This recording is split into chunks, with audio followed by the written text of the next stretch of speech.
Joli conte, les musiciens de Brême, les animaux musiciens, d'après les frères Grimm. C'était il y a bien longtemps.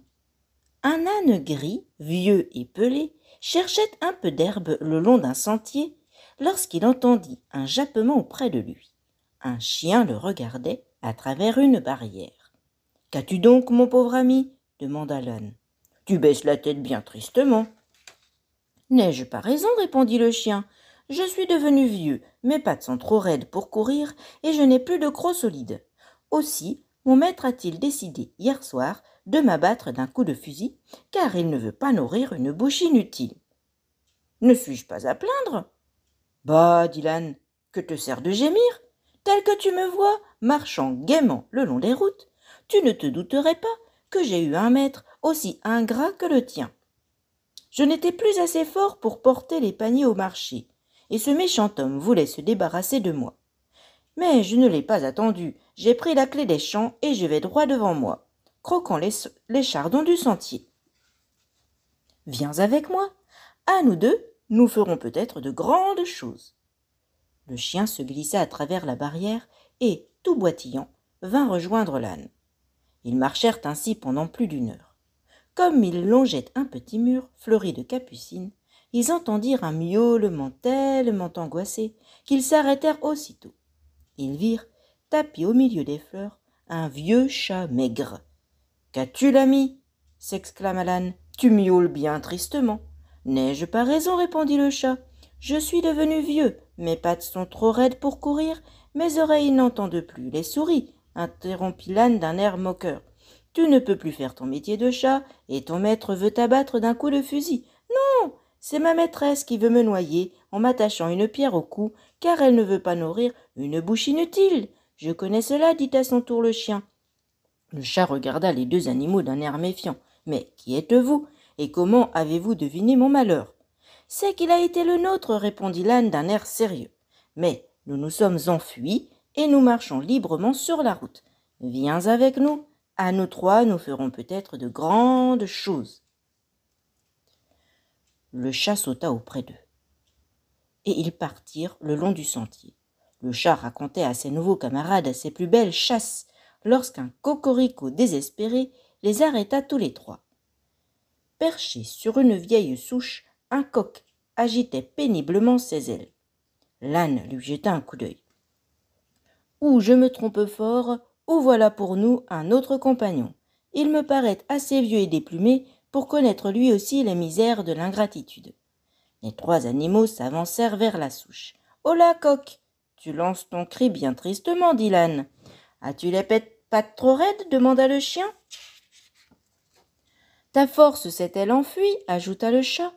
Le coq les fixa de son œil rond. Je suis devenu vieux, dit-il, et demain on doit me couper le cou et me faire cuire dans un bouillon d'herbe. Il paraît que je serai encore bon, mais je n'ai pas du tout envie d'avoir le cou tranché net. Viens avec nous, dit l'âne, à nous 4, nous ferons peut-être de grandes choses. Et le coq vola vers eux. Voilà donc nos 4 animaux en route, heureux d'être libres et loin du danger.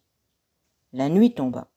L'air frais qui passait au ras des branches fit frissonner les plumes du coq et rebroussa le poil de ses compagnons. « Si vous m'en croyez, dit l'âne, nous allons essayer de trouver un abri pour dormir. Le froid ne nous vaudrait rien. » Le coq vola vers un chêne et regarda autour de lui. Il découvrit dans le lointain une lumière isolée. « Allons vers cette maison, décida l'âne. » Ils repartirent donc à la queue leu-leu, l'âne en tête comme il se doit. Ils arrivèrent ainsi en vue de l'habitation d'où s'échappaient des chants et des rires. « Cachez-vous sous ces arbres, dit l'âne, je vais voir ce que nous pouvons faire. » Il se glissa vers une fenêtre et regarda longtemps. Enfin, il revint vers ses compagnons qui s'impatientaient un peu. « J'ai bien écouté, leur dit-il.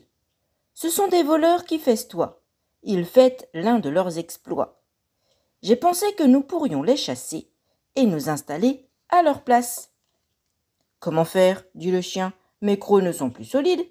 J'ai une idée, et écoutez-moi. » Et l'âne parla tout bas à ses amis qui s'approchèrent de la fenêtre. L'âne posa ses sabots sur l'appui Le chien sauta sur son dos, le chat sur le dos du chien, et le coq se cramponna fortement au dos du chat. Ils comptèrent jusqu'à 3 et, quel concert! En même temps, l'âne se mit à braire, le chien à aboyer, le chat à miauler, le coq à cocoder. Hi-han, wap wap, miaou, cocorico! C'était à fuir. Et c'est ce que firent les voleurs, en grand tumulte, tant ils furent effrayés par les cris étranges et par l'aspect épouvantable du monstre qui s'agitait derrière la fenêtre. Dès qu'ils furent partis, les 4 animaux sautèrent dans la salle, mangèrent et burent, puis se couchèrent bien à leur aise. L'âne s'étendit sur un sommier, le chien trouva un tapis derrière la porte, le chat se fit une place tiède dans les cendres, et le coq se percha sur le bras d'un fauteuil.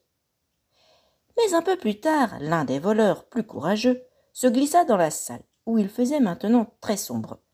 Le voleur prit à tâtons une chandelle et s'approcha du feu pour l'allumer aux braises qui rougeoyaient encore. Le chat, réveillé en sursaut, lui laboura le visage d'un coup de griffe. Le chien le mordit à la jambe, l'âne lui donna un coup de pied, et le coq le piqua à la tête de son bec acéré. L'homme s'enfuit. Il courut tout tremblant retrouver ses compagnons. « Ah, quel malheur est le nôtre !» se lamenta-t-il. « La maison est habitée par des sorcières féroces. L'une m'a arraché le visage à coups d'aiguille, la seconde m'a serré la jambe dans une pince aiguë, la troisième m'a donné un coup de marteau, et la dernière m'a percé le crâne avec un clou pointu. Sauvons-nous !» Les voleurs ne revinrent jamais à la maison basse, et les 4 animaux s'y installèrent et y vécurent en paix le reste de leur vie.